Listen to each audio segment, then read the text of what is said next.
able to have charge of your destiny. Doesn't it? Gives you a good feel. It gives you choices.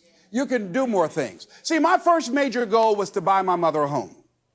I feel like Abraham Lincoln, who said, all that I am and all that I ever hope to be, I owe to my mother.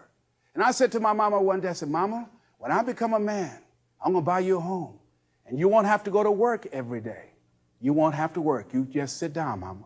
She was getting up, getting dressed to go to M&M cafeteria. I was just following her around. I said, watch, Mama. One day you won't have to leave here to go to work no more. It's raining outside. You won't have to go to work in the rain. You just do what you want to do. Like stay home and fix me sweet potato pie. My mama fixed the kind of sweet potato pie you can't eat with your shoes on. You have to take your shoes off so you can wiggle your toes, all right? But that was my dream. That was my passion. I saw that, and that drove me. That was my reason for being. So one of the things, in order to make this your decade, in order to reach your goals, you've got to find some reasons that make you strong, some reasons that will make you hang in there when times get rough, because they're going to get rough.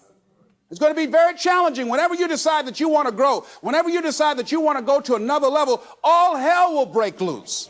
Everything that will happen, rather that can happen, will happen, and at the worst possible moment. They call it Murphy's Law. See, whenever you decide that you want to go to another vibration, it's like when you get into an airplane. The first thing they tell you to do is do what? Fasten your seatbelt. Because you're going to experience some turbulence when you're going up. And some of you are already experiencing that turbulence. Don't be frightened by that. See, whenever you decide you want to go to another level, you've got to fasten your psychological, your mental, and your spiritual seatbelt. Because it's going to be a while before you experience a comfortable altitude. You're going to get there. It's there. But you've got to go through this phase here. This is how you grow. This is how you develop. See, life is like a roller coaster. Sometimes you're up, sometimes you're down. Sometimes things go well, and sometimes they don't go well. But in the down moments, that's when you discover who you are. During the down moments, see, in this prosperous time, you put it in your pocket. In the lean times, you put it in your heart. And that's when you discover who you are.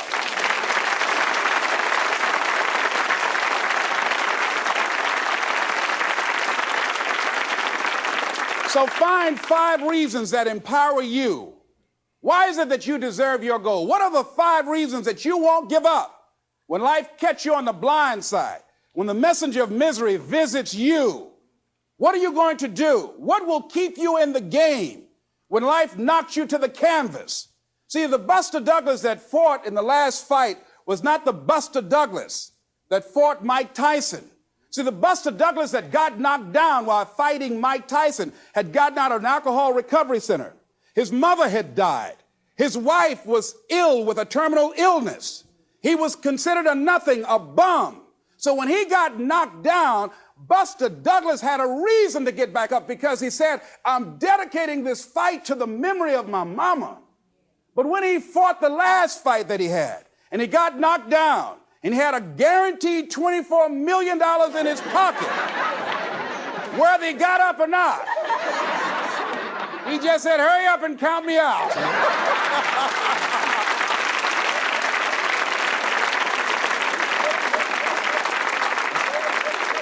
And I don't blame him. Why get hurt? Say, no, why'd you leave so soon? Somebody's about to get hurt, me. So you've got to have some reasons that when life knocks you down, and it's going to. Hello, it's going to knock you down.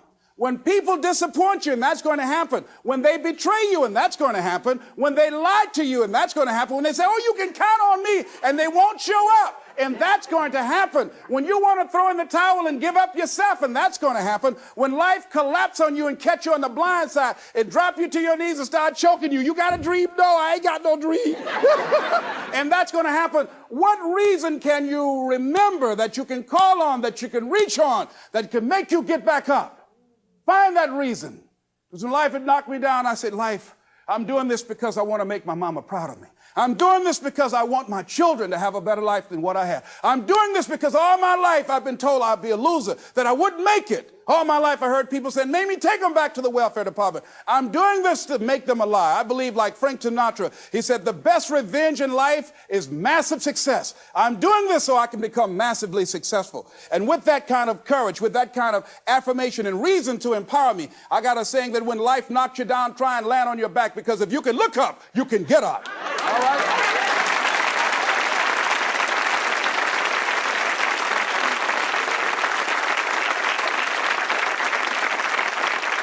So when you run out of money, when things don't work out for you, when things happen that you could not anticipate, what are the reasons that you can think of that can keep you strong, that can keep you in the game, that will be your rod and staff to comfort you, that can be your bridge over troubled waters? Those reasons are very important. Nietzsche said, if you know the why for living, you can endure almost anyhow. So find out the reasons that you do what you do. Find out the reasons that will make you strong, that will make you walk by faith and not by sight, that will make you pursue your dream when everybody is against you or don't believe in you no more. And let me tell you something, that's a lonely feeling. It's a lonely feeling, particularly people that you're doing it for, or people that stand to benefit the most, or people who should be the #1 members in the encouragement club, but they end up saying, you can't do it, and they become members of the discouragement club. Oh, it hurts very badly. I know what that's like. Have people that you love close to you that look at you with that look and say, why don't you try something else? Why don't you give up? I say, but this is my life. I have got to do this. Les, you had a good job at Sears. That man like you. Mama, I can't go back to Sears. I got to be my own boss. I can't do that. I mean, you know, it's ladies and gentlemen, you know, when you work on a job that's dead end, you can see the ceiling already. It's like going in the middle of a movie. And after you've seen the movie, sitting back through that over again, there's something missing. You know the hero's not going to die. You know what the outcome is already. And so that's why a lot of people, a lady was telling me, she said when she went to work, it felt like a refrigerator fell on her shoulder as soon as she stepped in. Because she knew she'd gone as far as she could go. See, they're paying her just enough to keep her from quitting, and she's worked just hard enough just to keep from getting fired. How many of you know people like that? Raise your hand. One of you didn't raise your hand, you the one. I'll just tease it, all right? Here's something else. Make a commitment to be happy. See, you know, I have you laughing a lot. See, life is too short going through it looking homely, tired, and ugly. Sometimes we take life too seriously. Oh, no. Make a commitment to be happy. Find little things just to get tickled about and laugh. Find ways to be happy in the moment. A lot of people say, well, I'll be happy when I pay off all my bills. No. I'll be happy when I get my divorce. Oh, no. I'll be happy with the children gone. Oh, no. You want to be happy now. See, there are no guarantees. No one say you're going to be here 2, 3, or 4 years from now. So you want to be happy right now in the moment. Repeat after me. I must make a commitment. To be happy. Right now. Right now. Is all I got. Shake somebody's hand on your right and left and say, you deserve to be happy.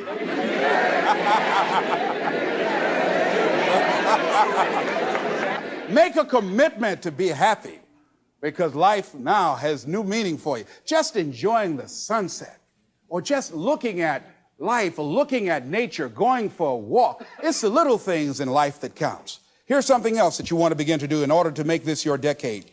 You want to begin to get all the toxic people out of your life. Hello? Energy drainers, get them out of your life.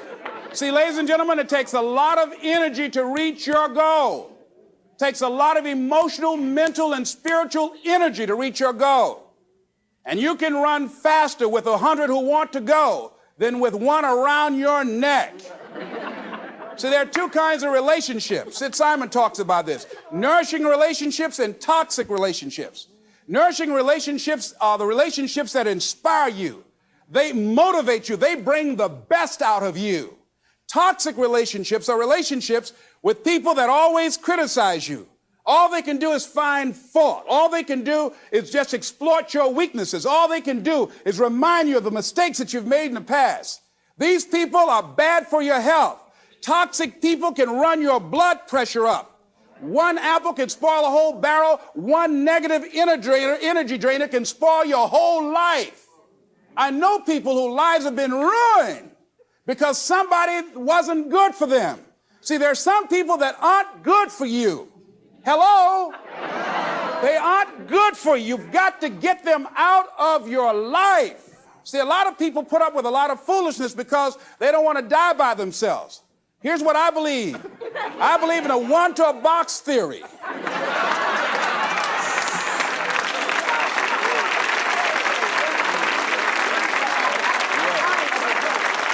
Ask this question of yourself. Make a list of who you communicate with most and ask yourself the question, what kind of person am I becoming because of this relationship?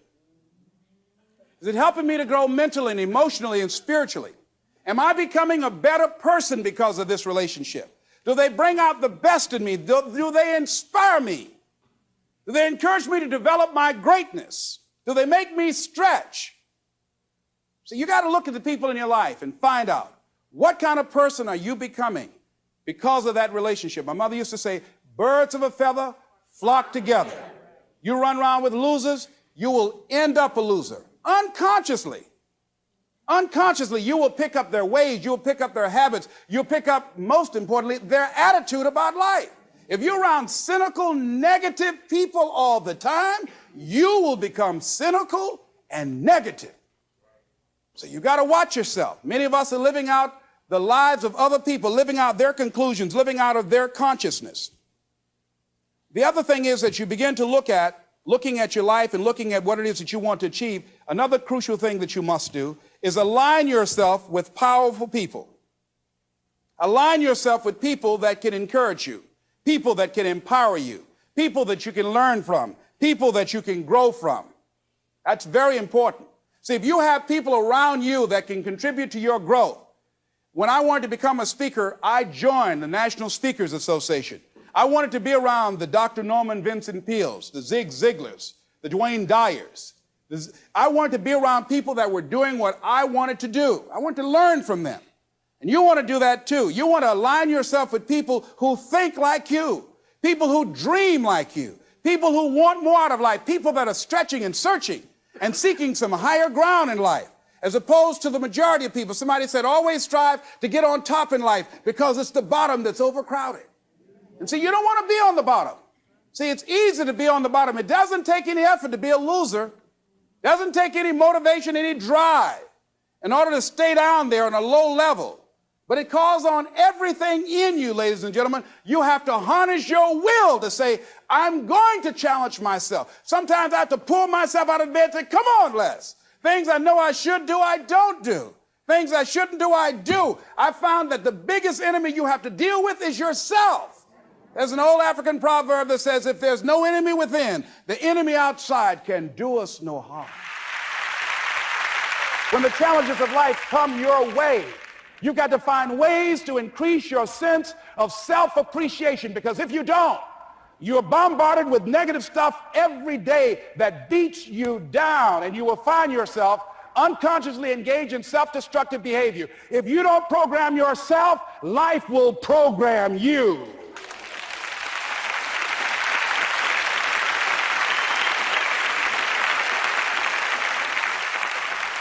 So you want to have an agenda for your life. It's necessary that you have some direction for your life. A friend at the National Speakers Convention gave us a presentation, and it really struck me. He was talking about when he was traveling across Europe, Warren Gresham, and he said at different points, soldiers would wake them up on their journey and ask him the question. And I posed this to you. The question was, where have you been? Why are you here? And where are you going? And that's what I ask you. Where have you been? Where have you been up to this point? You look at your life. You look at what you produce. Is it giving you what you want? Are you living on purpose? Are you living your dream? Are you acting on your ideas? Are you doing all you can do? Have you gotten comfortable? Are you procrastinating? Are you evading your own greatness? Are you surrounding yourself with people that can nourish you? Are you challenging yourself? Are you experimenting? Are you learning something different? Is your life an adventure, or is it boring? Where have you been?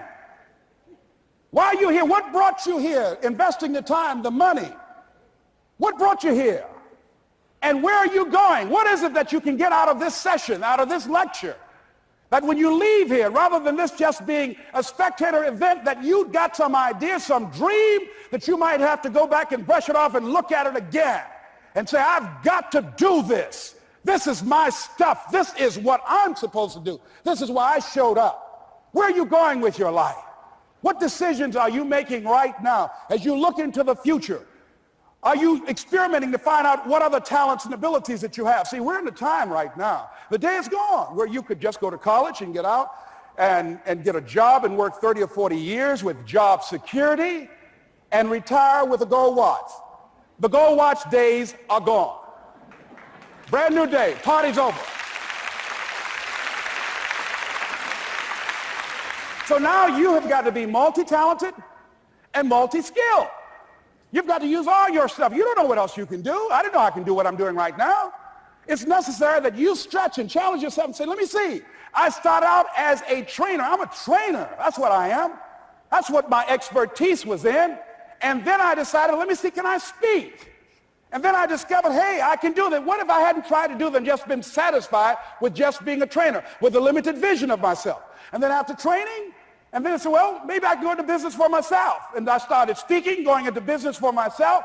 Well, maybe I could train other speakers and teach them how to go into business for themselves.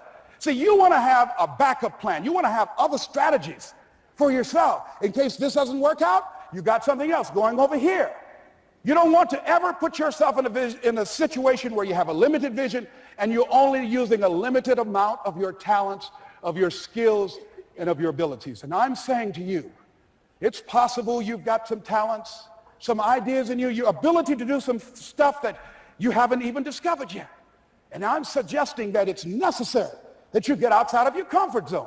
It's necessary that you develop some new relationships where you can learn from people. It's necessary that you do reading, that you do research. It's necessary, if you're already involved in some business, that you don't be satisfied with where you are. If you want to make it today, it's necessary for you to constantly look at ways of getting better. Not only is it possible for you to have your dream, and it's necessary for you to challenge yourself to go after it and get better and leverage relationships that can help you get to where you want to go, but it's you. The major key to your reaching your dream, your living up to your greatness, your making your contribution is you. If the economy is good, fantastic. If the banks are loaning money, that's great. If people are positive, that's great. You don't have any opposition, that's great. But the major key to your making things happen in your life is you. When I wanted to get on public television, you know, they told me, you can't do that. So wait a minute, I've seen these other people on. It's possible I can get on. Leo Biscaya, John Bradshaw, it's possible. Excuse me, hold time out. Let's be realistic. Come on, be logical. I said, well, wait a minute. Why can't I do it? Well, let's look here.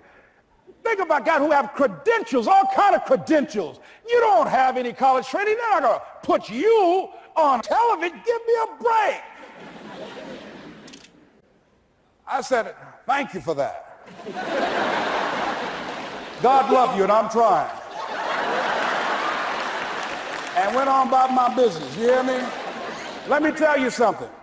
What people think about you and the possibilities for your dream is none of your business. That's their business.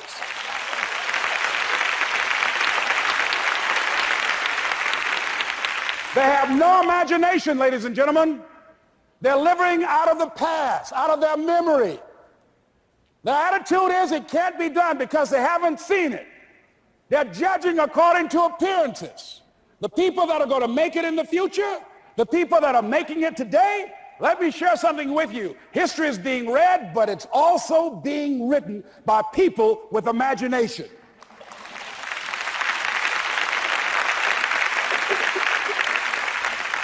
So I went to the next mode, necessary to start talking to people and seeking and asking for what I wanted and leveraging relationships and trying to find out how do the people do it that went ahead of me? How do they do it? And then what is it I need to do? How is it I need to train myself, to develop myself? What's the resources that will be required in order to make it happen? And as I start seeking out and asking questions, I started running into people who said, I know someone who can help you do that. And they helped me get connected with those people. Remember, we have so much energy that can take us so far. It's necessary that you hook up with some other energy that can take you to the next level. I hooked up with them. They said, let's go. I said, away we go.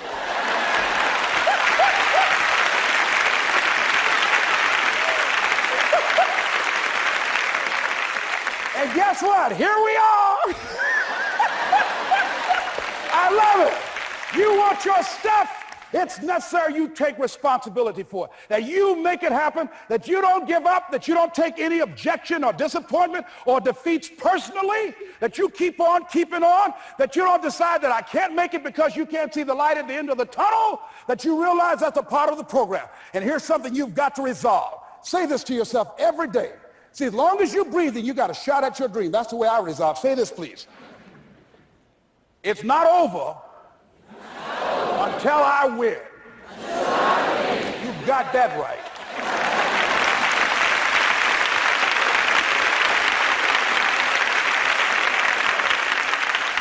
It's not over till I win. Not over till I get through. It's not over till I get over. Not over till I get what I want. Door can't open today, look out. I'm going to come back and take the hinges off. That's how you got to do that. You've got to have that kind of courage, that type of determination. If you want to make it happen, it's you. That you've got to take personal responsibility to make it happen. That you have got to own what it is that you want to do. If it's taking care of your well-being, if it's making a difference in our school system, if it's working with senior citizens, if it's to protect our ecology, if it's to create an economic renaissance, if it's just to take yourself to another level, it's you. You've got to make that happen. We can point out many things that can make it inconvenient or can slow us down, but ultimately, it's on us. Next step is, not only is it possible and necessary, and it's you to live your dream, to make this greatness that you have within you become a reality, but what I've come to appreciate when you're working on changing your life, changing some bad habit, getting out of addictive situations or relationships, or working to build a dream or making a difference in our society, or learning something that's very challenging. Here's what I realize, ladies and gentlemen, and develop a great deal of respect for. It's hard. Easy is not an option. It's hard living. Life is hard. See, it's hard when you are 49 years old, been working on a job for 17 years, and they come in and tell you you're finished and give you 1 week severance pay. And you got to start all over again. It's hard when you're married and raising children and your children are crawling and your husband dies unexpectedly. It's hard handling just the tragedies of life. It's hard when you're working on something and you put everything you have in it and it doesn't work out. You lose your money and other people's money. It's hard. It was rough when I lost my job and I could not find a job. It was humiliating and embarrassing, borrowing money, and then I couldn't pay the money back when I told them I would. That's rough. How people look at you, how they respond to you. It's very hard. It's humiliating. Here's what I discovered that happens to you in life, that you will go through things, and while you're going through them, you can't understand why it's happening to you. But after you go through it and you get back and you look at it and you say, oh, now I understand why I needed that lesson. Have you ever happened to you? Raise your hand. Has it ever happened to you that I couldn't understand it then, but after I got through it, then I saw that was preparing me for bigger and better things.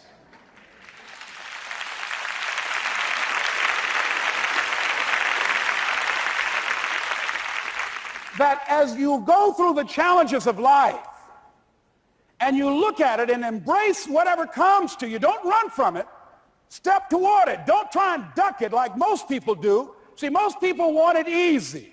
See, easy come, easy what? Easy go. See, but when you go at what you're going to deal with and you deal with the difficulties of it, when you handle those hard things close at hand, making those hard decisions right now that you don't want to make, learning those things that you don't like to do, but you know that in order for you to get where you want to go, this is one of the hoops that you have to flip through. And I'm saying to you, whatever you got to do, do it, because if you don't, life is going to whoop you until you surrender and say, okay, all right. I cooperate. Okay, I learned. Okay. It had to wear me out a long time. So if it's hard, then do it hard. Now, how do you hang in there during the hard, difficult times? Les, you must have faith. You've got to believe in yourself. You've got to believe in your abilities. You've got to believe in your service, your company, your ideas, unquestionably. You've got to have faith, and that faith gives you patience. That it's not going to happen as quickly as you want it to happen. A lot of things are going to happen that will catch you off guard. And so therefore you've got to deal with and handle it as it comes. And not only that, but that faith and patience drives you into action. You've got to keep moving and keep plugging away. And I can see people coming out talking to a guy out there watering and fertilizing the ground that's not showing anything. Hey, what you doing? You've been out here a long time, man. And the conversation in the neighborhood is, you growing a Chinese bamboo tree, is that right? Yeah, that's right. Well, even Ray Charles and Stevie Wonder can see ain't nothing showing. You know that's how people are going to do you? So how long you been working on this? How long have you been working on your dreams? And you have nothing to show. This is all you got to show? People are going to do that to you. And some people, ladies and gentlemen, they stop. Because they don't see instant results. It doesn't happen quickly. They stop. Oh, no. You got to keep on watering your dream. And when it began to happen, they stopped laughing. They said, look. Whoa, look here. Look how, hey, man, I know you can do it. Look, you got a job here.